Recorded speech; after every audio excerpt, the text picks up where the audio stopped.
মুর্শিদাবাদের শামশেরগঞ্জ নিয়ে একদিকে যুদ্ধের পরিস্থিতি, আর অন্যদিকে মুর্শিদাবাদে যে অশান্তি হয়েছিল সেখানে প্রায় 1 মাস পরে মুখ্যমন্ত্রী মমতা বন্দ্যোপাধ্যায় গেলেন এবং তিনি পরিষ্কার করে দিলেন মঞ্চে দাঁড়িয়ে, তিনি বললেন যে আমি দাঙ্গার পক্ষে নই, আমি দাঙ্গার বিরুদ্ধে। আজকে দ্বিতীয় দিনের সফর, আজকে দ্বিতীয় দিনের মুখ্যমন্ত্রীর এই সফর গুরুত্বপূর্ণ এই কারণের জন্য, তার কারণ ক্ষতিগ্রস্ত যে সমস্ত পরিবারগুলো হয়েছে, অর্থাৎ মুর্শিদাবাদ, শামশেরগঞ্জ, ধুলিয়ান, সুতি, এই সমস্ত জায়গায় যে গন্ডগোল হয়েছে তার ফলে যে সমস্ত পরিবারগুলো বাড়ি হারিয়েছে, বাড়ি ভাঙচুর করা হয়েছে, সম্পত্তি নষ্ট করা হয়েছে, অনেকের প্রাণ গিয়েছে, সেই সমস্ত পরিবারগুলোর পাশে মুখ্যমন্ত্রী আজকে তার মানবিক মুখ নিয়ে দাঁড়ালেন এবং তিনি বললেন যে আমি দাঙ্গার বিরুদ্ধে।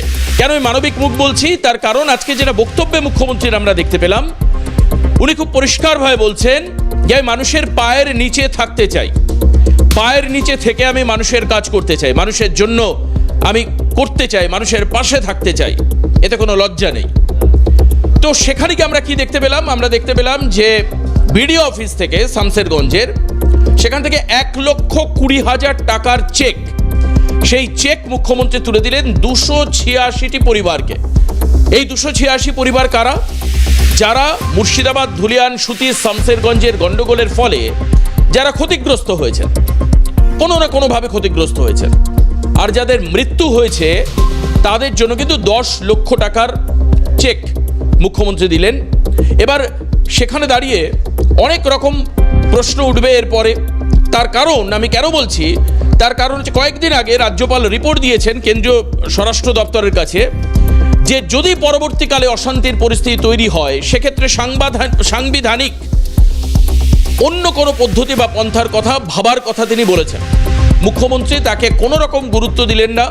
এই যে অ্যাপিল বা এই যে বক্তব্য বা রাজ্যপালের যে রিপোর্ট, তাকে গুরুত্ব না দিয়ে আজকে মুখ্যমন্ত্রী বললেন, হয়তো উনি জানেন যে কোনো একটি জেলার কোনো একটি অংশে গন্ডগোলে রাষ্ট্রপতি শাসন বা 356 ধারা জারি হওয়ার কোনো সম্ভাবনা নেই, হয়তো সেই জন্য আর ওভার কনফিডেন্স দেখা যাচ্ছিল। তো এখন আমি চলে যাব সরাসরি রাজা শাহ, আমাদের প্রতিনিধি একেবারে মুর্শিদাবাদের শামশেরগঞ্জ থেকে আমাদের সঙ্গে রয়েছেন। আমি রাজার কাছে যাব। রাজা, আজকে যে চেক প্রদান অনুষ্ঠান হলো বিডিও অফিস থেকে, আমি একটু জানতে চাইবো তোমার থেকে যে 286টি পরিবার যারা চেক পেলেন তারা কি বললেন, এবং আজকের এই সফর প্রায় 1 মাস পরে মুখ্যমন্ত্রীর সফর, স্থানীয় মানুষজন অর্থাৎ যারা এক অংশের যারা মানুষ ক্ষতিগ্রস্তও বটে এই দাঙ্গা বা এই উত্তেজনার ফলে, তারা কি বলছেন আজকে?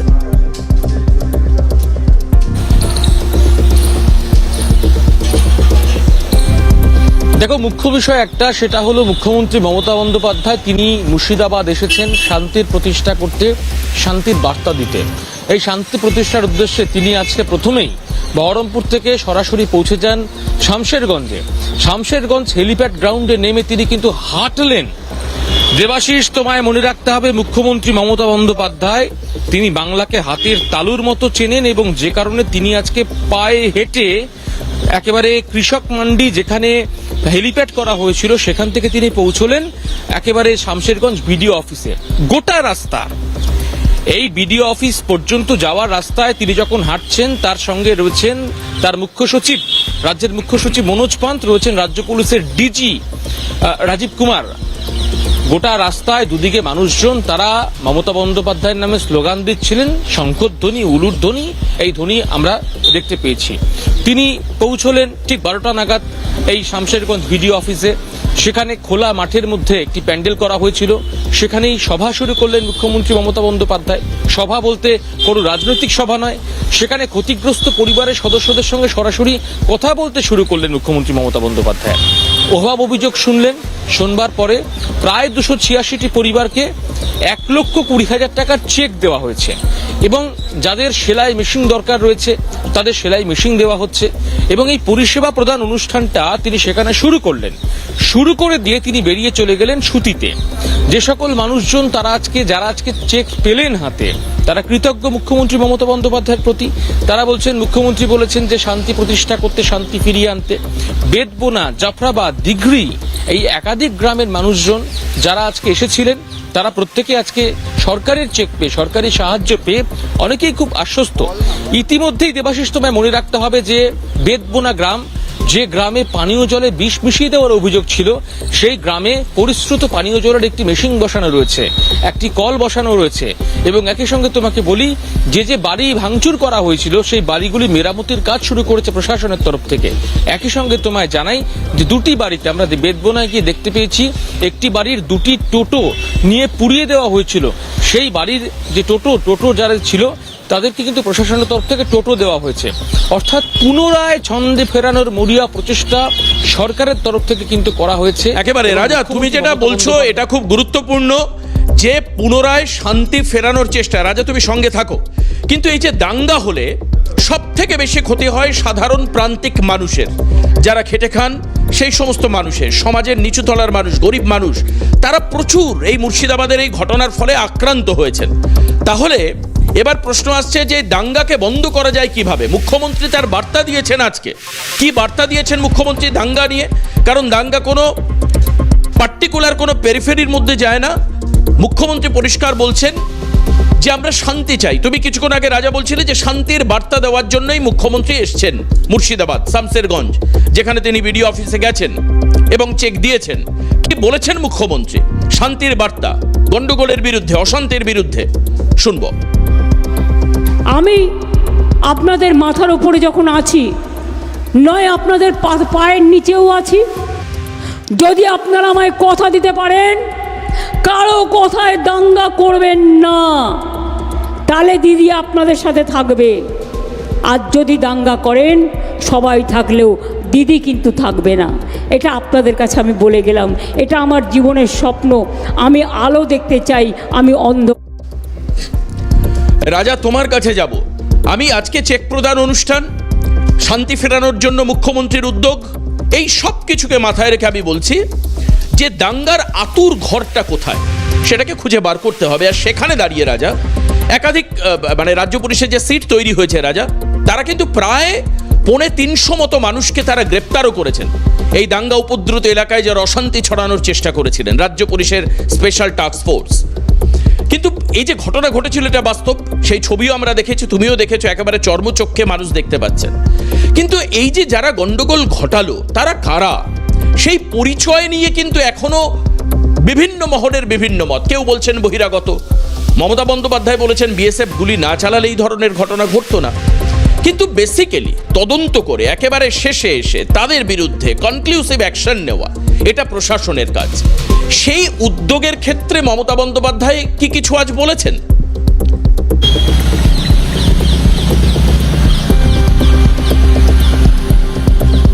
দেখো, তোমায় বলি যে মুখ্যমন্ত্রী মমতা বন্দ্যোপাধ্যায় তিনি তার প্রশাসনকে একেবারে কড়া ভাষায় নির্দেশ দিয়েছেন।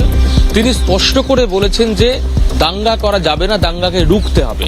আমরা গত প্রায় 3 দিন ধরে দেখতে পেয়েছি যে প্রশাসন যেভাবে রাস্তায় রয়েছে, 3 দিন বলা ভুল হবে, একেবারে গোটা ঘটনার পরে মমতা বন্দ্যোপাধ্যায় যে নির্দেশ কলকাতায় বসে দিয়েছিলেন, তারপর প্রশাসন যেভাবে রাস্তায় নেমেছে এবং তারপরে কিন্তু আমরা দেখতে পেয়েছি যে গোটা এলাকায় শান্তি প্রতিষ্ঠা হয়েছে। আমরা গতকালকে বেদবনায় পৌঁছেছিলাম, গত পরশুদিন জাফরাবাদে পৌঁছেছিলাম। দফায় দফায় আমরা মানুষের সঙ্গে কথা বলেছি, তারা প্রত্যেকে একটা কথা বলছেন, যেভাবে শান্তি প্রতিষ্ঠার জন্য পুলিশ মরিয়া হয়ে রাস্তায় রয়েছে। দেবাশিস, আমরা যে ছবি দেখতে পেয়েছিলাম জঙ্গলমহলে যৌথ বাহিনী মোটর বাইকে করে যেভাবে গলিতে গলিতে টহল দিতেন, আমরা এই মুর্শিদাবাদে দেখে এলাম সেখানেও কিন্তু বাইকে করে একেবারে গোটা এলাকায় শান্তি প্রতিষ্ঠা করবার জন্য পুলিশ ঘুরছে। কোনো জায়গায় অপ্রীতিকর ঘটনা যাতে না ঘটে, মুখ্যমন্ত্রী সরাসরি বলেছেন শান্তি প্রতিষ্ঠা করতে হবে। শান্তির জন্য মুখ্যমন্ত্রী সবসময় পাশে রয়েছে। হিন্দু মুসলিম কোনো বিষয় নয়, প্রত্যেকে একসঙ্গে বাংলায় থাকবে, এটাই রাজ্যের মুখ্যমন্ত্রী মমতা বন্দ্যোপাধ্যায় বারংবার এই বার্তা দিচ্ছেন। একেবারে রাজা, তুমি সঙ্গে থাকো। আর এই মুহূর্তে আমি দেখানোর চেষ্টা করবো এই যে চেক প্রদান যে অনুষ্ঠান, 1,20,000 টাকার চেক দেওয়া হলো 286টি পরিবারকে। চেক পাওয়ার পর যারা চেক প্রাপক, যারা পেলেন চেক, ক্ষতিগ্রস্ত মানুষেরা, মুর্শিদাবাদ, শামসেরগঞ্জ, ধুলিয়ান, সুতি, তুমি আরো বেশ কিছু জায়গার কথা বললে, তারা কি বলছেন সেটাও একবার আপনাদেরকে শোনাবো, শুনুন। বাড়ি সব কিছুই নাই, সব জ্বালিয়ে দিয়ে নাই। এই 1,20,000 টাকা দিয়ে তো কিছুই হবে না। নাম ডাকছে আর দিয়েছে, আমি ছিলাম না, ওই কথা তো বললো না, যা বলার ওই সব বসে বসে বলে দিল। এটা চানা খাওয়া হলো, কি চানা খাওয়া হলো, চাটা খাওয়া হবে, এটা তো পূরণ হবে। বাড়িতে এখন অনেক টাকা খরচা, এটা তো হবে। চাটা খাওয়া হলো, কোনো সান্ত্বনা। আমার গরু হারালছে আর টাকা পয়সা হারালছে। ও যাই গেছি সবাই নিলে আমি নিতে হবে, আমাকে পূর্ণতে দিবে। ছাগল আর গরু হারিয়েছে, বাড়ি ঘর ভাঙচুর করে দিয়েছিল, ঘর আর ভেঙে দিয়েছে। চলট পথ যারা ছিল আগে থেকে তারা কথা বলেছে, আমি তো সাইডে ছিলাম, দূরে, আমরা ওখানে ছিলাম না। যারা ছিল ওরা ঠিক কথা বলছে। ভিতরে ঢুকেননি? ভিতরে ঢুকেছে, কতদূর যায়নি, যেগুলো বক্তব্যগুলো শুনলাম। আরেকবার চলে যাব আবারও শামশেরগঞ্জে। আমাদের প্রতিনিধি রাজা শাহ আমাদের সঙ্গে রয়েছেন। রাজা, এই যে আমরা বাইট শোনাচ্ছিলাম ক্ষতিগ্রস্ত মানুষের, আমি একেবারে এটা মানি যে প্রশাসনিক এই উদ্যোগ প্রশংসনীয়। আমি ডেফিনেটলি মানি যে 1,20,000 অঙ্কের যে অঙ্ক, টাকার যে অঙ্ক, সেটা একেবারে কম নয়, এটাও বাস্তব।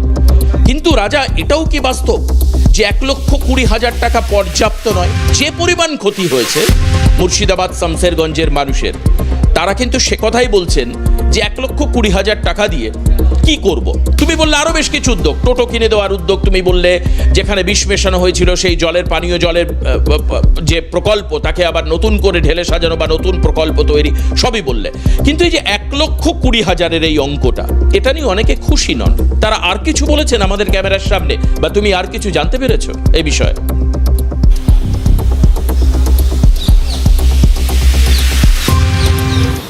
না দেখো, তোমায় বলি যে মুখ্যমন্ত্রী মমতা বন্দ্যোপাধ্যায় তিনি বারংবার বলেছেন তিনি চেষ্টা করছেন সব রকমভাবে মানুষের পাশে থাকার। তিনি আজকে সুতি থেকে সেই বার্তাই দিয়েছেন এবং একই বার্তা শামশেরগঞ্জেও গিয়ে দিয়েছেন। মানুষকে তিনি বলেছেন যে একসঙ্গে থাকতে হবে, শান্তি ফেরাতে হবে। প্রশাসনের তরফ থেকে ইতিমধ্যেই বাড়ির টিম দেওয়া রয়েছে এবং একই সঙ্গে সেগুলি মেরামত করবার জন্য যে মিস্ত্রি, সেই মিস্ত্রির কাজটাও কিন্তু সরকারের তরফ থেকে করে দেওয়া হচ্ছে। বিডিও অফিসের তরফ থেকে কিন্তু বারংবার বিডিও তিনি ঘুরছেন, তিনি লিপি তালিকাবদ্ধ করছেন কোথায় কি কি প্রয়োজন রয়েছে। একই সঙ্গে বাড়ি ভেঙে গেলে নির্মাণের কাজ, রং করে দেওয়ার কাজ, সেটাও সরকারের তরফ থেকে করা হচ্ছে। এবং তারপরেও যা যা ক্ষতি হয়েছে তা মেটানোর জন্য 1,20,000 টাকা আজকে সরকারের তরফ থেকে দেওয়া রয়েছে। আগামী দিনে এই ক্ষয়ক্ষতির পরিমাণ আবারও সার্ভে করা হবে, তারপর যা প্রয়োজন হবে সরকারের তরফ থেকে সেটা দেখা হবে। এবং তার পরবর্তী ক্ষেত্রে মুখ্যমন্ত্রী মমতা বন্দ্যোপাধ্যায় তিনি বারংবার বলেছেন তিনি মানুষের পাশে রয়েছেন। পশ্চিমবঙ্গের মানুষ মামাটি মানুষ, তার গোত্র, ফলত মামাটি মানুষের জন্য তিনি সবসময় কাজ করবেন এবং এ কারণেই তিনি আজকে সুতির মঞ্চ থেকে একেবারে রাজ, আমি একেবারে এই মুহূর্তে রাজ আমি বুঝতে পেরেছি তুমি বলছো যে আরো পাশাপাশি বেশ কিছু কাজ যেটা সরকার করে দিচ্ছেন। 1,20,000 টাকার যে অঙ্ক মূল্যটা তুমি বলছো, সেটার পাশাপাশি আরো কিছু সাবসিডারি সাপোর্ট যেটা সরকারের তরফ থেকে, প্রশাসনের তরফ থেকে করা হচ্ছে, তুমি এটা বলছো। আমি এই মুহূর্তে শোনাবো যে রাজ্যের বিরোধী দলনেতা শুভেন্দু অধিকারী তিনি কি বলছেন। রাজা, তুমি সঙ্গে থাকো, কারণ শুভেন্দু অধিকারীর বক্তব্যের পর আবারও আরেকবার আমি চাই তোমার কাছে যাওয়ার, তোমার সঙ্গে কথা বলার জন্য। কি বলেছেন রাজ্যের বিরোধী দলনেতা শুভেন্দু অধিকারী, শোনাবো আপনাদের। নকল ক্ষতিগ্রস্ত দেখে কিছু টাকা দিয়েছেন। আমরা কথা দিতে পারি প্রত্যেকটি ক্ষতিগ্রস্ত পরিবার মমতার দয়া দাক্ষিণ্য নয়। কলকাতা হাইকোর্টে 12 এপ্রিল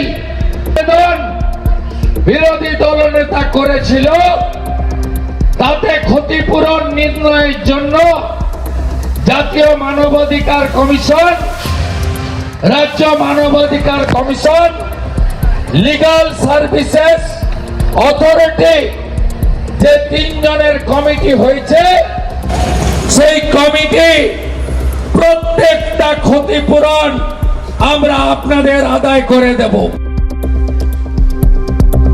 রাজা, এবার সরাসরি প্রশাসন এবং মমতা বন্দ্যোপাধ্যায়কে আক্রমণ বিরোধী দলনেতা শুভেন্দু অধিকারীর।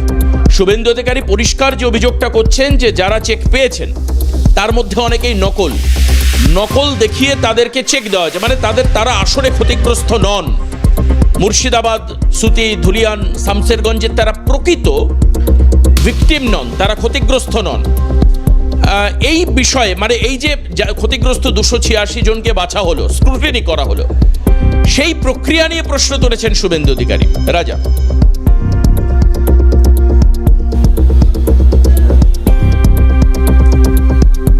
দেখো একেবারে আমরা আজকে সকাল থেকে দেখতে পেয়েছি শামশেরগঞ্জ বিডিও অফিসে, সেখানে পুলিশের তরফ থেকে নিয়ে আসা হয়েছিল যারা ক্ষতিগ্রস্ত পরিবার। এই ক্ষতিগ্রস্ত পরিবারের সদস্যরা কার্যত চোখে মুখে উৎকণ্ঠা, তারা চোখের সামনে মুখ্যমন্ত্রী মমতা বন্দ্যোপাধ্যায়কে একবার দেখতে চাইছিলেন, মুখ্যমন্ত্রীর কাছে গোটা বিষয়টি বলতে চাইছিলেন। মুখ্যমন্ত্রী এলেন, মানবিক মুখ্যমন্ত্রী, তিনি গোটা বিষয়টি শুনলেন। শোনবার পরে 1,20,000 চেক তো শুধু দিলেনই না, একই সঙ্গে যাদের যাদের সেলাই মেশিন দরকার সেই সেলাই মেশিন দেওয়ার বিষয়টিও কিন্তু আজকে শামশেরগঞ্জ বিডিও অফিসের তরফ থেকে করা হয়। এবং একই সঙ্গে এই সেলাই মেশিনের যে প্রশিক্ষণ, সেলাইয়ের প্রশিক্ষণ, এই প্রশিক্ষণও কিন্তু বেদবোনা গ্রামে দেওয়া হবে। সে কারণে একটি অস্থায়ী ক্যাম্প করা হয়েছে, সেখান থেকে প্রশিক্ষণ দেওয়া হবে। মুখ্য উদ্দেশ্য একটাই, তা হলো অবিলম্বে শান্তি ফিরিয়ে আনতে হবে। একসঙ্গে হিন্দু মুসলিম পশ্চিমবঙ্গের মানুষ তারা পাশাপাশি সহাবস্থান করবে। মুর্শিদাবাদের ক্ষেত্র তেমনটাই হবে, এমনটাই আশাবাদী মুখ্যমন্ত্রী মমতা বন্দ্যোপাধ্যায়। ধন্যবাদ রাজা তোমায়। তুমি বলছো যে সম্প্রীতির বার্তা মুখ্যমন্ত্রী দিতে গিয়েছেন, অর্থাৎ পুরনো যে ঘটনা ঘটেছে সেই ঘটনা থেকে শিক্ষা নিয়ে আগামী দিনে দাঙ্গা বন্ধ করতে হবে, অশান্তি বন্ধ করতে হবে, সম্প্রীতির বার্তা নিয়ে আসতে হবে। কিন্তু পাশাপাশি এটাও মাথায় রাখতে হবে যে যারাই গন্ডগোল ঘটিয়েছেন, যারা অশান্তি করেছিল, তাদেরকে গ্রেপ্তার করা, তাদের বিরুদ্ধে আইনি পদক্ষেপ নেওয়া, প্রশাসনিক পদক্ষেপ নেওয়া, এই পদক্ষেপগুলো যদি শক্তপোক্ত না হয়, যদি সঠিকভাবে এদেরকে শাস্তি না দেওয়া যায়, তাহলে কিন্তু আগামী দিনে অশান্তির বীজ একেবারে গোড়া থেকে উপড়ে ফেলার যে কাজ, সেটা করা যাবে না। মমতা বন্দ্যোপাধ্যায় একদিকে যেরকম মানবিক বলছো রাজা, অন্যদিকে প্রশাসনকেও নিশ্চিতভাবে তিনি নির্দেশ দিয়েছিলেন। তুমি কিছুক্ষণ আগে বললে যে স্পেশাল টাস্ক ফোর্স তৈরি করা হয়েছে, রাস্তায় রাস্তায় পুলিশের টহলদারি রয়েছে, প্রচুর পুলিশ কর্মী রয়েছে। এটা আজকের ছবি, কিন্তু এটাও একটা সময় পুলিশের বিরুদ্ধেও আবার অভিযোগ ছিল, যখন গন্ডগোল অশান্তি একেবারে তুঙ্গে। যাতে আগামী দিনে সেই পরিস্থিতি না হয়, যাতে পুলিশকে ভয় না পেতে হয়, সেই পরিস্থিতি তৈরি করবার ক্ষেত্রে মমতা বন্দ্যোপাধ্যায়ের ভূমিকা অত্যন্ত গুরুত্বপূর্ণ, অত্যন্ত গুরুত্বপূর্ণ। যদি সেই গুরুত্বপূর্ণ ভূমিকা মুখ্যমন্ত্রী মানবিকভাবে যেরকম দাঁড়িয়েছেন, পাশাপাশি এই টেকনিক্যাল স্ট্র্যাটেজিক্যাল পদক্ষেপগুলো নিতে পারেন, আগামী দিনে কিন্তু এই ধরনের বিচ্ছিন্ন ঘটনা আমাদের দেখতে হবে না। পাশাপাশি আপনারা জানেন, আজকের এই 4টে চতুষ্কোণ এই বিষয়টা উল্লেখ করতে হবে যে এই যে কাশ্মীরের পেহেলগাঁওয়ের যে ঘটনা, তারপরে রীতিমতো কাশ্মীরের বিভিন্ন জায়গায় সার্চ অপারেশন চলছে। আর সেই সার্চ অপারেশনে যখন এনকাউন্টার হচ্ছে, সেই এনকাউন্টারে বাংলার এক বীর শহীদ, তিনি শহীদ হয়েছেন, ঝন্টু আলী শেখ। এই ঝন্টু আলী শেখের পরিবারের পাশেও দাঁড়িয়েছেন মুখ্যমন্ত্রী। কি বলেছেন মুখ্যমন্ত্রী, শোনাবো আপনাদের। ঝন্টু আলী শেখ, তেহট্টে কৃষ্ণনগরে বাড়ি, দেশের জন্য প্রাণ দিয়েছেন কাশ্মীরে। আমি তার পরিবার, তার স্ত্রী শাহনাজ শেখ, ওরা থাকতো, কাজ করতে গিয়েছিল ওর হাজবেন্ড, তখন হায়দ্রাবাদে থাকতো, কিন্তু এখনও ফিরে এসছে। ও কৃষ্ণনগর পুলিশ ডিস্ট্রিক্টেই চাকরি পেল, ওখানেই হোমগার্ডের চাকরি করবে। ওর ছেলে মেয়ের পড়াশুনো এবং আমাদের পক্ষ থেকে খুব সামান্য 10 লক্ষ টাকা ওদের হাতে তুলে দেওয়া হলো। এরপরেও যদি কোনো সাহায্য চায়, আমি সবসময় আছি ওদের পরিবারের একজন হিসেবে। খুব পরিষ্কার এই জায়গাটা যে ঝন্টু আলী শেখ তিনি সংসারের রোজগেরে মানুষ ছিলেন। শহীদ ঝন্টু আলী শেখের স্ত্রীর পাশে দাঁড়ানোর চেষ্টা রাজ্য সরকারের, রাজ্য প্রশাসনের, এবং সেখানে দাঁড়িয়ে শুধুমাত্র 10 লক্ষ টাকার চেক তার পরিবারের হাতে তুলে দেওয়া নয়, বরঞ্চ তাদের যাতে কন্টিনিউয়াস ইনকামের প্রসিজিয়ারটা যাতে কোনোভাবে বন্ধ না হয়ে যায়, সেই কারণের জন্য হোমগার্ডের চাকরির একটা প্রস্তাব, চাকরি দেওয়া হয়েছে, সেটাই মুখ্যমন্ত্রী বলছেন। পাশাপাশি পরিযায়ী শ্রমিকদের বিষয়ে মুখ্যমন্ত্রীর গুরুত্বপূর্ণ বক্তব্য আছে, আপনাদেরকে শোনাবো। কি বলেছেন মমতা বন্দ্যোপাধ্যায়, শুনুন। অনেকগুলো শুনেছি যে আমাদের লোকেদের উপরে অত্যাচার হচ্ছে, অনেক কমপ্লেন আমরা রিসিভ করছি। বাংলায় কথা বললেই পরিযায়ী শ্রমিকদের ওপর অত্যাচার হচ্ছে। আমার এখানেও মনে রাখবেন, যারা অত্যাচার করছেন, আমাদের এখানেও 1.5 কোটির ওপর পরিযায়ী শ্রমিক কাজ করে, তারা আমার ভাই বোন, আমরা তাদের ভালোবাসি। আমরা যদি তোমাদের ভালোবাসি, তোমরা কেন আমার ভাই বোনের গায়ে হাত দেবে? পরিযায়ী শ্রমিক ওয়েলফেয়ার বোর্ড থেকে শামিরুল ইসলাম কাল চিঠি পাঠিয়েছে হোম সেক্রেটারিকে। আমার চিফ সেক্রেটারি আজকে চিঠি পাঠিয়েছেন কমপ্লেন করে যে বন্ধ করো, কথা বলো, আগে রাজ্যে রাজ্যে বিরোধ কমাও। মনে রেখো, রাজ্যে রাজ্যে বিরোধ লাগলে দেশ ভালো থাকে না। রাজনীতি করার জন্য রাজপাটটাকে আলাদা রাখো। রাজপাটটা সবাইকে পালন করতে হয়, রাজধর্ম পালন করতে হয়। শুধুমাত্র শহীদ ঝন্টু আলী শেখের পরিবারের পাশে নয়, মমতা বন্দ্যোপাধ্যায়ের এই বক্তব্যে স্পষ্ট হচ্ছে সুতির যে সরকারি অনুষ্ঠান সেখান থেকে দাঁড়িয়ে মমতা বন্দ্যোপাধ্যায় পরিযায়ী শ্রমিকদের পাশে দাঁড়ানোর বার্তা দিচ্ছেন। তিনি বলছেন যে বিভিন্ন রাজ্যে এই পরিযায়ী শ্রমিকদের উপর অত্যাচার হচ্ছে, কিন্তু পাশাপাশি একটা অভিযোগ যেটা দীর্ঘদিন ধরে উঠে আসছিল যে পরিযায়ী শ্রমিকের মুখ্যত সংখ্যাটা কত, সেটা অনেকেই বিরোধীরা প্রশ্ন তুলেছিলেন। আজকে মমতা বন্দ্যোপাধ্যায় স্পষ্ট করলেন যে প্রায় 1.5 কোটি পরিযায়ী শ্রমিক, যারা বাংলা শ্রমিক, তারা বিভিন্ন রাজ্যে কাজ করেন। এটা কিন্তু মমতা বন্দ্যোপাধ্যায় বললেন, সরকারি মঞ্চ থেকে বললেন। আমি জানি না এটা সরকারি পরিসংখ্যান কিনা যে 1.5 কোটি শ্রমিক যারা বাইরে থেকে বাংলার বাইরে বিভিন্ন রাজ্যে কাজ করেন, কিন্তু তাদের উপর অত্যাচারের বিরুদ্ধে মমতা বন্দ্যোপাধ্যায় সোচ্চার হয়েছেন, এটা পরিষ্কার। আরেকটি অত্যন্ত গুরুত্বপূর্ণ বিষয় যেটা অবশ্যই আপনাদেরকে শোনাতে হবে বা দেখাতে হবে, সেটা হচ্ছে ওয়াকফ সংশোধনী আইন নিয়ে মুখ্যত এই গণ্ডগোলের সূত্রপাত। এটা নিয়েও মুখ্যমন্ত্রী মন্তব্য করেছেন। কি বলেছেন 4টে চতুষ্কোণে আপনাদের জন্য রাখবো, শুনুন।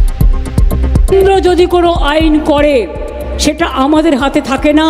আমরা বিরোধিতা করা সত্ত্বেও তারা গায়ের জোরে করে, ওরা করে, ওদের করতে দিন। কিন্তু বাংলায় মনে রাখবেন, আমি যতক্ষণ আপনাদের সাথে আছি আপনাদের গায়ে, কারো গায়ে কোনো রকম স্পর্শ করতে দেবো না। ওয়াকফ আমাদের এখানে কোনো কোশ্চেন নেই। যদি ওয়াকফ নিয়ে আন্দোলন করতে হয় দিল্লিতে যান, এখানে নয়। বাংলায় আপনাদের কোনো প্রবলেম নেই, বাংলায় আমি আছি, মনে রাখবেন। আমি হিন্দুর প্রপার্টিতেও নয়, মুসলিম প্রপার্টিতেও নয়, শিখ প্রপার্টিতেও নয়, খ্রিস্টান প্রপার্টিতেও নয়। আমি কখনো কারো জমি অধিকার করি না। আর কোর্টে অলরেডি স্টে আছে, এটা সাবজুডিস কেস, আপনারা জানেন। আমরাও কোর্টে পার্টি হয়েছি। এইটা নিয়ে আর গুলোগুলি করবেন না। যদি করেন, সবচেয়ে বড় শত্রু আমি হব। যদি আপনার কেউ অধিকার কেড়ে নেয়, অধিকার রক্ষা করার গ্যারেন্টি আমাদের, এটা মাথায় রাখবেন।